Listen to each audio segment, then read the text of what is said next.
السلام علیکم ورحمۃ اللہ وبرکاتہ۔ دوستو، آج کا ہمارا موضوع ہے دمہ۔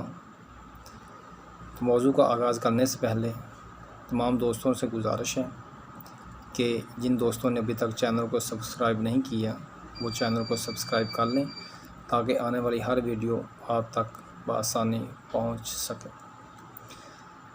تو آئیے اپنے موضوع کا آغاز کرتے ہیں۔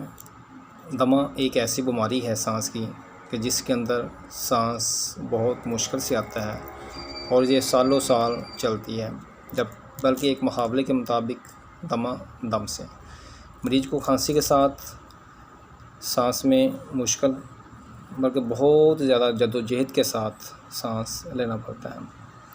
دمہ کی وجہ سے پھیپھڑوں کی نالیوں کے اندر سوزش اور ورم ہو جاتا ہے، بلغم کا جماؤ ہو جاتا ہے، اور تیسرے نمبر پہ الرجی یعنی حساسیت کی وجہ سے بھی یہ دمے کا مسئلہ ہوتا ہے۔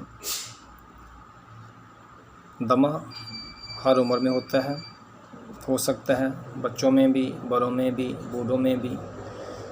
دھواں، گرد و غبار، تمباکو نوشی، تلی ہوئی چیزیں کھانے کی وجہ سے اکثر یہ مرض لاحق ہو جاتا ہے۔ تو آئیے اب اس کے علاج کی طرف۔ تو علاج میں آپ کو ایک مجرب نسخہ میں بتاتا ہوں، جس کے اندر زنجبیل 5 تولہ، نوشادر ٹھکری 3 تولہ، فلفل سیاہ 1 تولہ، تینوں چیزوں کو پیس لیں اور 6 رتی سے لے کر 1 گرام تک نیم گرم پانی کے ساتھ یا ادرک اور پودینے کے کاوے کے ساتھ استعمال کروائیں۔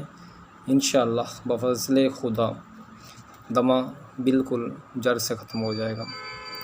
دوسرے نمبر پہ نیم گرم دودھ کے اندر شہد ملا کر اس کا بھی استعمال لازمی ساتھ کروائیں۔ بہت شکریہ۔